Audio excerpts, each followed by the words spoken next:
Este día lunes vamos a hablar sobre la oración derriba muros. Hemos escuchado esa expresión muchas veces, pastor, pero ahora lo vamos a contextualizar en la Biblia. ¿Por qué? Y quizás de dónde surgió esa idea de la oración derriba muros. Así que vamos a orar pidiendo la bendición de nuestro Dios para nuestro estudio. Querido Dios, gracias te damos por tu palabra que nos instruye constantemente y, como dice el apóstol Pablo más adelante en la historia, desde su perspectiva más adelante en la historia, lo que antes se escribió fue escrito para nuestra edificación, así que ayúdanos a ser edificados con tu palabra. Lo pedimos en Jesús. Amén. Pastor Perla, nosotros en la historia sagrada, casi en los primeros libros de la Biblia, encontramos una historia que es fascinante. Es la historia de la caída de los muros de Jericó. Y resulta que es una historia fascinante, creo, para poner el contexto y luego hacerle la pregunta, pastor, porque Dios ha conducido a su pueblo durante 40 años ya. Todos conocemos la razón por la que tuvieron que andar 40 años en el desierto, pero cuando los va a introducir a la tierra prometida, parece que Dios toma otra decisión de no llevarlos por un camino fácil, sino la de enfrentar a una ciudad amurallada, una ciudad que, por lo que leemos en el registro bíblico, era una ciudad portentosa, fuerte, seguramente era una ciudad militarmente poderosa, y frente a ellos los lleva, y la pregunta es, ¿qué está queriendo enseñarles Dios con llevarlos ahí y luego darles una estrategia militar un poco extraña? Me he puesto a pensar realmente en toda esta historia y relacionada con el tema del sufrimiento y la alabanza, que es el tema de esta semana. ¿Por qué Dios realmente les puso a ellos este tipo de prueba? ¿Por qué? De hecho, yo creo que era una prueba. Y les voy a decir por qué. Porque realmente lo que Dios quería era desarrollar su fe, que ellos aprendieran a confiar en Él. Porque ¿qué hay de científico que una ciudad se va a caer solo porque yo le estoy dando vueltas, estoy caminando ahí? No. Eso no tiene realmente ningún fundamento científico. Yo puedo dar vuelta 1.000.000 de veces y no va a pasar nada. Ahora, lo otro es que no solamente ellos caminaron, rodearon la ciudad, sino que en el día final o al séptimo día dieron 7 vueltas, y entonces también ahí hubo un efecto de un sonido de trompetas y de un grito que el pueblo dio. Y recuerden, estamos hablando de la alabanza, ese es el contexto. Entonces, de pensar qué era lo que Dios quería enseñar al pueblo de Israel mediante esta experiencia, porque saben que en la Biblia a veces difícilmente se repite un milagro, una manera como Dios obró quedó para ese momento, y no es que cada vez que el pueblo quería lograr algo, pues hacía lo mismo. Esa era la manera que iban a conquistar una ciudad, rodearla y 7 días. No, o sea, Dios es bien particular. Él no repetía necesariamente todos los milagros, pero aquí hay dos palabritas que para mí resaltan, y son la palabra fe y la palabra paciencia. Y esto tenemos que relacionarlo ahora a las pruebas. Comencemos con la palabra paciencia. Si Dios les había dicho que tenían que conquistar esa ciudad, ahora, ¿por qué Dios les dice vayan y rodéenla? En primer lugar, Dios quería que ellos vieran la magnitud del problema, del desafío. Muy bien. Al rodear la ciudad, ellos comenzaron a ver, y mide tanto de ancho, y mide tanto de alto, ¿qué se necesita para derribar esto? Y cada día. ¿Y cuántos soldados hay en el muro? Volvían a ver, correcto. Y tantas personas que hay ahí, y tienen flechas, tienen esto. Y entonces, cada vez que ellos estaban caminando, entonces yo me puse a pensar en esta historia, y muy interesante. Ellos, al final, a la conclusión que llegaron, por ejemplo, de ese primer día fue, no, esto no podemos vencerlo, no tenemos nosotros las herramientas. Aquí no tenemos una bomba nuclear para destruir estos muros, ya ni siquiera sabían de esa palabra. Entonces, pero al dar vuelta el segundo día igual, ahí están las mismas piedras, ahí están los soldados, nada ha cambiado, ellos igual con sus mismas herramientas ahí. Entonces, nuevamente la conclusión, no, esto no podemos. Pero entonces ahí Dios quería que comprendieran primero la magnitud de el desafío que tenían ellos por delante. Y luego, en segundo lugar, Dios quería que comprendieran que no podían hacerlo. No podían hacerlo solos. Y en tercer lugar, Dios quería desarrollar en ellos, como mencioné, la paciencia. Porque ¿pudo haber Dios derribado esos muros sin que ellos dieran una sola vuelta? Claro. Claro que sí. Ahí Dios, Él es omnipotente y Él pudo haber hecho eso estando ellos acostados en la noche en sus camas. Bueno, Dios derribó el muro. Pero si Dios hiciera eso, se pierden ellos de esa experiencia, Claro. de llegar a conocer cómo están los desafíos y las circunstancias y aprender a confiar en Él. Así que en primer lugar es la paciencia. Por eso van un día, van otro, nada cambia. Cuando uno está en un problema, y ahora apliquémoslo para nuestra vida real. Cuando uno está en un problema, uno se queda viendo el problema y uno dice, no, pero esto no cambia. Yo he orado al Señor y no cambia. Pasa un día, pasa el día siguiente, la misma rutina, los mismos problemas. No, usted se levanta, se acuesta, en la misma situación. Paciencia.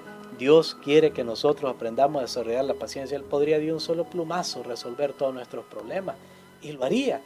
Y lo hace.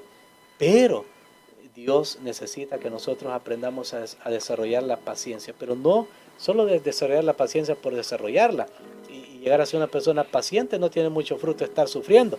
Al final, el resultado de esa paciencia es que pone su fe en el Señor y aprende a confiar en Él. Y allí tenemos nosotros lo que sucedió el séptimo día, en el grito, ese grito que dio el pueblo, era un grito de fe.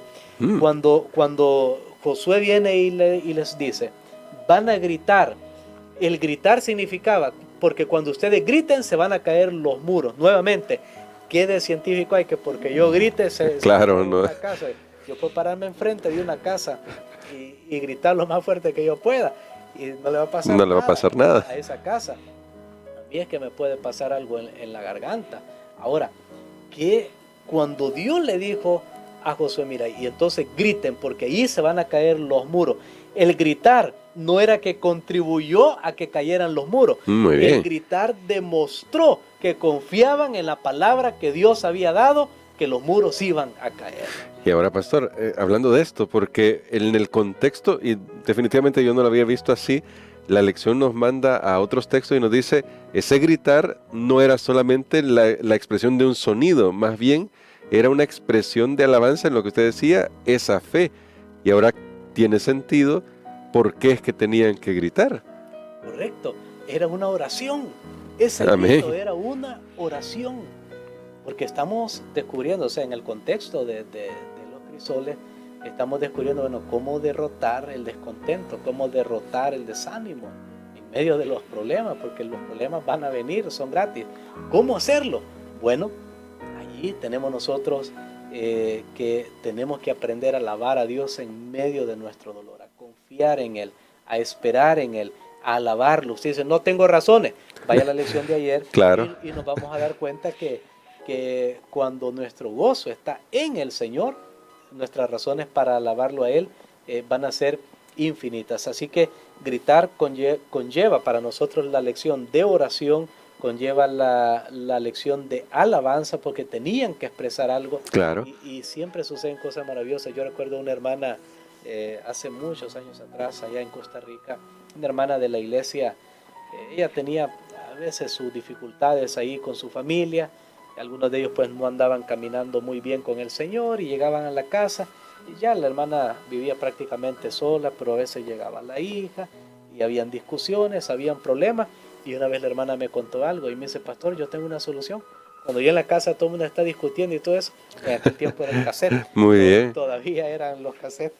Y me dice, yo pongo un cassette de música cristiana y mire, pastor, de repente me dice, uno a uno comienzan a irse, o sea, los que están haciendo problemas ahí, pleitos y todo eso, y se van. Ella descubrió el poder de la alabanza, y eso es lo que el diablo quiere, es silenciar nuestra voz, es callarnos, es que no podemos cantar, y sabes que por eso vamos a la iglesia muchas veces y no cantamos. Sí, triste. Porque estamos tristes, estamos amargados por la vida, por lo que nos han hecho, por lo que hemos hecho, lo que sea, por los pecados, lo que sea, Y ahí estamos callados. El diablo está regocijado, una iglesia callada.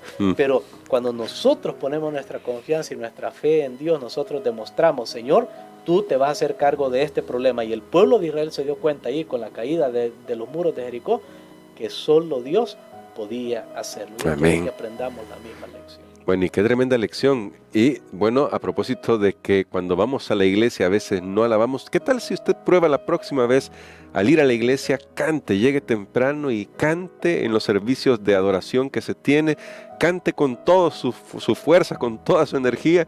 Eso puede comenzar a cambiar las cosas, porque, pastor, y para finalizar, ¿será que a veces, como usted decía, quería que que los israelitas vieran la incapacidad que tenían? ¿Será que a veces Dios nos permite llegar y nos guía, que ya hemos aprendido sobre eso en las lecciones anteriores, hacia momentos en los que definitivamente no podemos hacer nada por nosotros, porque Él quiere mostrarnos lo nuevo que Él va a hacer? Correcto, y Él quiere mostrarnos que toda la gloria solo le pertenece a Él. Amén. Que no podemos hacerlo por nosotros mismos. Nunca podríamos hacerlo, y especialmente la salvación, porque hay muchas cosas en esta vida que van a pasar, buenas y malas, pero lo mejor que nos puede pasar es la salvación. Jamás por nuestros propios esfuerzos, ni méritos, ni medios, ni por más santo que una persona quiera ser, hablando humanamente, no podrá ganar la salvación. Es siempre un regalo inmerecido de la gracia de Dios. Amén. Entonces, sí, Dios muchas veces quiere hacer algo nuevo en nuestra vida, quiere hacer algo maravilloso, pero quiere que cuando lo logremos nos demos cuenta, no fue por mí, no fue porque soy inteligente o creo que soy, no fue porque soy estudiado, no fue porque soy bien trabajador, no, esto fue porque Cristo lo ha hecho en mi vida. Amén. Así que queremos que ore por nosotros, pastor, para que aprendamos esta lección de paciencia, de fe, de dependencia de Dios.